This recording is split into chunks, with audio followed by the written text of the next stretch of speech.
Gas stove బెటరా లేక induction stove బెటరా? మీ కిచెన్కి ఏది పర్ఫెక్ట్? ఇండక్షన్ స్టవ్ మంటతో కాకుండా ఎలక్ట్రోమాగ్నెటిక్ వేవ్స్తో పనిచేస్తుంది. వేడి నేరుగా గిన్నెకే తగులుతుంది. అదే మన గ్యాస్ స్టవ్ అయితే మంట ద్వారా గిన్నెను వేడి చేస్తుంది. ఇది మనందరికీ అలవాటైన పద్ధతి.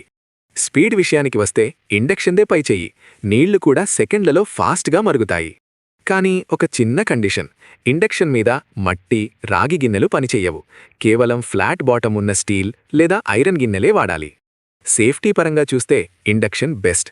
మంట ఉండదు కాబట్టి పిల్లలు ఉన్న ఇంట్లో ఇది చాలా సేఫ్. దీని క్లీనింగ్ కూడా చాలా ఈజీ. ఒక్కసారి క్లాత్తో తుడిస్తే అద్దంలా మెరిసిపోతుంది. కానీ దీనిలో ఉన్న అతిపెద్ద మైనస్: కరెంటు పోతే వంట ఆగిపోవాల్సిందే. చీకట్లో టెన్షన్ పడాల్సిందే. మరి ఖర్చుల సంగతో? రోజురోజుకు పెరుగుకున్న గ్యాస్ ధరలతో పోలిస్తే ఇండక్షన్ వాడటం వల్ల కరెంటు బిల్లు తక్కువే వస్తుంది. డబ్బు ఆదా అవుతుంది. అంతేకాదు, టైమర్ సెట్ చేసుకుంటే వంట మాడిపోతుందనే భయం అస్సలుండదు. కానీ వేడివేడి పుల్కాలు కాల్చాలన్నా, మన పల్లెటూరి వంటల రుచి రావాలన్నా గ్యాస్ స్టవ్ ఉండాల్సిందే గురు. అందుకే స్పీడ్ అండ్ సేఫ్టీ కోసం ఇండక్షన్, మన రెగ్యులర్ వంటల కోసం గ్యాస్ స్టవ్, ఈ రెండూ కిచెన్లో ఉంటేనే పర్ఫెక్ట్. మరి మీరు దేనికి ఓటు వేస్తారు? కామెంట్ చేయండి.